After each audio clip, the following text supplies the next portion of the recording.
What happens when passion crosses the forbidden line? When desire leads to betrayal and love turns into murder?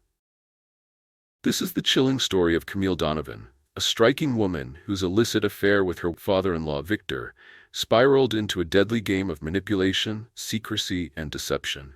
It's a story of love, lust, and a shocking crime that left a town in horror. But who was the real mastermind, and who truly paid the price? Our story takes place in the picturesque yet deeply conservative town of Millhaven, nestled in the heart of upstate New York. Known for its close-knit community and old-world charm, Millhaven was the kind of place where everyone knew each other's business, or so they thought. Behind its pristine facades and Sunday church gatherings, however, dark secrets festered. Before we continue, please take a moment to subscribe and turn on the notification bell to stay updated. Your support means a lot to us, and we are truly grateful that you're here. Thank you. Camille and her husband, Daniel Donovan, lived in a grand Victorian house on the outskirts of town, inherited from his father, Victor Donovan. A wealthy businessman in his late 50s, Victor was a pillar of the community, revered and feared in equal measure. But beneath his polished exterior was a man hungry for power, control, and forbidden desires. Despite Victor's wealth and influence, his son Daniel struggled financially. His legal career never truly took off, leaving him in a constant cycle of borrowing money from his father to keep his household afloat. The financial strain only deepened the cracks in his marriage with Camille, who was growing restless in a life where passion had been replaced by stress and stagnation. Victor, always one to exert control over those around him, saw this as an opportunity. He took a special interest in Camille, indulging her with secret gifts, fine jewelry, designer dresses, and envelopes of cash discreetly slipped into her purse when Daniel wasn't looking. What started as an act of generosity soon turned into something far more dangerous. The stolen glances became lingering touches. The whispers turned into secret rendezvous. Victor was intoxicated by Camille's beauty, and she, in turn, was drawn to the power and security he represented, something Daniel had failed to provide.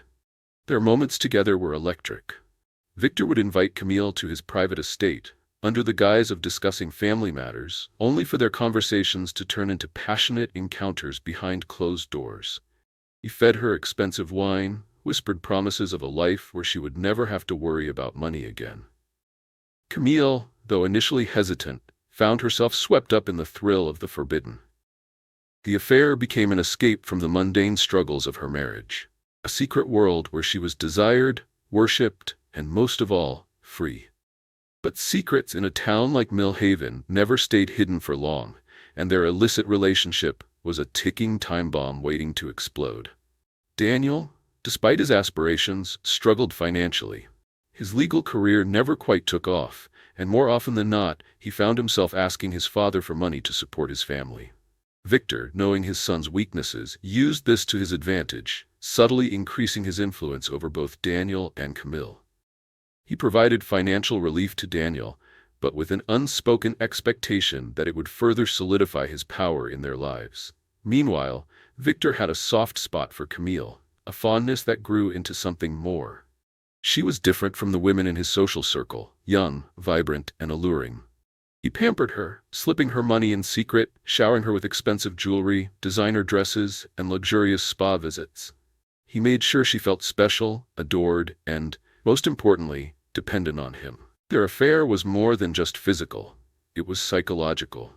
Victor convinced Camille that she deserved better than Daniel's struggling career and empty promises. He whispered words of devotion, telling her she was wasted in a loveless marriage. When Daniel struggled to afford necessities, Victor ensured Camille had everything she desired, all while sneaking away to steal passionate moments with her. It was a dangerous, intoxicating game, and neither of them could stop. Their meetings became riskier, their desire more insatiable. They found solace in dark corners of restaurants, clandestine weekend trips disguised as errands, and the occasional business excuse that allowed them to be alone. The deeper they fell, the more reckless they became, setting the stage for the inevitable explosion that would shatter their world forever. Camille was a vision of confidence and grace, her deep brown skin luminous, her striking green eyes a mesmerizing contrast. Raised in a struggling family, she had always sought a life of stability and security. She learned early on how to charm her way into opportunities, using her wit, beauty, and resilience to rise above her circumstances. When she married Daniel, she believed she had found her path to the life she had always dreamed of: comfort, security, and a respectable home in Millhaven. But as years passed, reality set in. The passionate love that had once drawn them together was now just a distant memory. Daniel was consumed by work, his mind constantly preoccupied with finances. He was no longer the ambitious, attentive husband Camille had married, but rather a man shackled by his own shortcomings. The financial strain drained not just their bank account, but their intimacy as well. Camille's dreams of a glamorous, exciting life crumbled into a mundane routine of paying bills, making ends meet, and longing for something more. The weight of her unfulfilled desires and loneliness grew heavier with each passing day. She craved affection, attention, something Daniel no longer gave her. She started noticing other men looking at her, lingering stares in grocery stores, compliments from strangers. But none of them intrigued her the way Victor Donovan did. Victor was a different kind of man. He exuded power, wealth, and experience. He wasn't a dreamer like his son. He was a man who took what he wanted and knew how to hold on to it. The way he looked at Camille made her feel desired, irresistible. The expensive gifts, the way he subtly slid his fingers against hers during family gatherings, the stolen glances that lasted a second too long, all of it sent shivers through her. She tried to resist. At first she convinced herself it was nothing, just a harmless admiration. But deep down, Camille knew she had already crossed a line in her mind, long before she ever crossed it physically. When she finally gave in to temptation, it wasn't just about passion. It was about reclaiming control over her own happiness. And with Victor, she felt like she had everything she had ever wanted. Enter Victor. Victor had always admired Camille, perhaps too much. At first, it was just lingering glances, the subtle brush of fingers during a passing exchange, an innocent conversation stretched a little too long. But as time went on, the tension between them became undeniable. Victor, despite his years, was still a commanding presence, his chiseled features and refined charisma only adding to his allure. He was everything Daniel was not: confident, dominant, and dangerously tempting. It started as a curiosity, an unspoken fascination that neither dared to admit at first. Victor would find excuses to be around Camille, always offering her a drink at family gatherings, complimenting her new dress, or asking about her interests with rapt attention. Camille, who had been longing for attention, found herself drawn to his unwavering gaze and deep, authoritative voice. His presence was magnetic, his touch electric. And before long, their stolen glances turned into stolen moments. One evening, after an elaborate family dinner at Victor's estate, Camille found herself lingering in the dimly lit study as everyone else filtered out. Victor poured them both a glass of expensive bourbon, his fingertips grazing hers as he handed her the glass. "You deserve better, Camille," he murmured, his eyes locked onto hers. The air was thick with tension, their unspoken desires simmering just beneath the surface. It was a game neither could resist playing. Victor became her escape from a dull, loveless marriage, and she became his obsession. He lavished her with expensive gifts, secretly wiring money into her account and arranging luxurious weekend trips under false pretenses. They would meet in high-end hotels, where he made her feel like the most desired woman in the world. She found herself craving the thrill of their encounters, the way his hands knew exactly how to ignite her, the way he spoke to her in a way that made her feel powerful, not just desired. Yet beneath the passion, danger lurked. Camille knew they were playing with fire, but with every kiss, every whispered promise, the flames only grew hotter, and soon they would consume everything in their path. The affair began on a cold winter night when Daniel was away on business. Camille had visited Victor's estate for dinner, a seemingly harmless tradition. But as the evening wore on, fueled by wine and longing stares, their restraint crumbled. That night, their passion ignited into a forbidden romance. Their affair was intoxicating. They met in secret: hotels in nearby towns, stolen moments in Victor's office, whispered calls in the dead of night. Every meeting was filled with urgency, the fear of getting caught only adding to the thrill. Victor would press her against the cool walls of the hotel room, his fingers tracing the curve of her spine, whispering promises of a future she never dared to imagine. Camille felt a sense of power in their forbidden love. Victor, a man so feared and respected, was utterly devoted to her, willing to risk everything for their moments together. He would leave crisp stacks of cash on her dresser, a silent assurance that she would never have to struggle again. He bought her a sleek black sedan, telling her it was a gift for his daughter-in-law. But they both knew it was a symbol of his control, his desire to keep her tied to him in ways Daniel never could. But the more they indulged in their reckless passion, the more careless they became. One evening, as Camille slipped out of Victor's office, adjusting the collar of her coat, she noticed a shadow in the hallway. The hairs on the back of her neck prickled. Someone had been watching. The paranoia set in, seeping into their nights together. Were they being followed? Was Daniel beginning to suspect?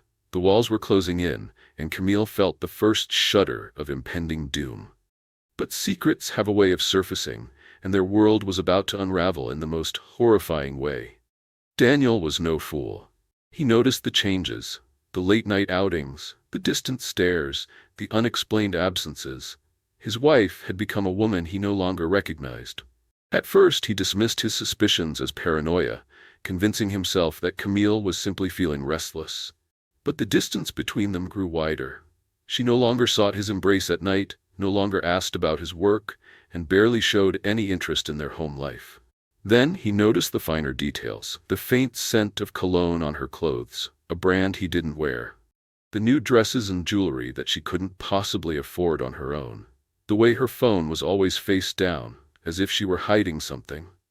Daniel tried to brush it off, but doubt crept into his mind like an unrelenting shadow. One evening, he saw her leaving the house dressed in an elegant red dress, one he had never seen before. She claimed she was meeting a friend, but something in her tone rang false. He followed her, keeping a safe distance as she walked into an upscale restaurant on the far side of town. Peering through the window, his stomach dropped. Camille was sitting across from his father, Victor, their heads close together, her hand lingering on his wrist. The betrayal was like a knife to his heart, but Daniel needed proof before he confronted her. He started checking her phone while she was in the shower, searching for any incriminating messages, but she was careful. Too careful. Just as his frustration mounted, the proof arrived in the form of an anonymous letter. A single note, typed with no signature, arrived at Daniel's office. Your wife is betraying you, and the man she shares your bed with is your own blood. Enclosed were photographs, grainy but unmistakable, of Camille and Victor in a compromising embrace. Daniel's world shattered. A single note, typed with no signature, arrived at Daniel's office. Your wife is betraying you, and the man she shares your bed with is your own blood. Enclosed were photographs, grainy but unmistakable, of Camille and Victor in a compromising embrace. Daniel's world shattered. Determined to catch them in the act, Daniel set a trap. He told Camille he would be working late and arranged for Victor to meet her at a secluded cabin, a secret lover's retreat they often used. But Daniel wasn't alone. He had confided in his childhood friend, Detective Mark Calloway, who was already suspicious of Victor's past dealings. Daniel, however, had an ulterior motive. He wasn't just looking for proof. He wanted revenge. As Camille and Victor fell into their usual passionate embrace, Daniel and Mark waited outside, their breath visible in the crisp night air. A single dim light illuminated the inside of the cabin, casting moving shadows against the windows. Inside, Victor had just whispered another promise of their future together, when a sharp noise startled Camille. "Did you hear that?" she asked, pulling away. Victor dismissed it as the wind, but her nerves were on edge. Before she could push him further, the door burst open. Daniel stood there, a gun clutched in his shaking hands, his face twisted with fury. "So it's true," he spat, his voice breaking. "My own father, my own wife." Victor raised his hands. "Son, listen." A shot rang out, but it wasn't from Daniel's gun. Victor gasped, staggering back as a crimson stain spread across his chest. Camille let out a blood-curdling scream, but before she could react, Daniel rushed to Victor, trying to catch him as he crumpled to the floor. Mark Calloway stepped inside, his gun still raised. "It's done," he said, his voice eerily calm. Camille's mind reeled. You shot him?" Mark turned his gaze to Daniel. We had a deal. Now, stick to the plan. Daniel swallowed hard, then turned toward Camille. You set me up, he murmured, his face clouded with something unreadable. And now you'll pay the price. Before Camille could comprehend what was happening, Mark grabbed her wrists, snapping on a pair of handcuffs. Camille Donovan, you're under arrest for the murder of Victor Donovan. Her breath caught in her throat. No, it wasn't me. Daniel looked away, his silence sealing her fate. Outside, sirens wailed in the distance, growing louder with each passing second. The trap had been set, and Camille had walked right into it. That night, as Camille and Victor lay in each other's arms, the cabin door burst open. Daniel stood there, gun in hand, his face twisted with rage. Camille screamed, scrambling to cover herself, her heart pounding in terror. Victor sat up, his expression shifting from shock to something more calculating. Son, he began, his voice eerily calm, put the gun down. Daniel shook his head, his grip tightening on the weapon. You betrayed me, both of you. His voice cracked, filled with something deeper than anger, pain, humiliation. How long has this been going on? Camille's breath came in shallow gasps. Daniel, please just let me explain. Explain? Daniel let out a bitter laugh. Explain how you've been sneaking around with my father while I've been killing myself to make this marriage work? He turned the gun toward Victor. And you, after everything you've done to control my life, now you've taken my wife too? Victor, ever the manipulator, kept his voice steady. Daniel, you're upset, but let's talk about this like men. No one needs to get hurt. The room felt suffocating with tension. And then, suddenly, the gun went off, but not from Daniel's hands. Victor gasped, staggering back as blood bloomed across his silk shirt. Camille's hands trembled. The gun she had hidden beneath the bed now clutched in her grip. She hadn't even realized she had pulled the trigger. Her mind reeled as Victor collapsed, his shocked gaze locked onto hers. Daniel stared at her, his expression unreadable. Then, slowly, he stepped forward and pried the gun from her fingers. You killed him, he whispered. But maybe we can fix this. Before Camille could respond, sirens wailed in the distance, growing louder. Her pulse pounded as she turned to Daniel, but he wouldn't meet her eyes. Instead, he reached into his pocket and pulled out something small and metallic. A second gun. Camille's heart clenched. Daniel, what are you doing? Mark Calloway's expression remained unreadable as he lowered his weapon slightly. She's got the murder weapon in her hand, Daniel. It's open and shut. Daniel hesitated, his fingers tightening around the grip of the gun he had concealed. She killed him, he whispered. But there was something in his tone, doubt, regret. Camille's mind raced.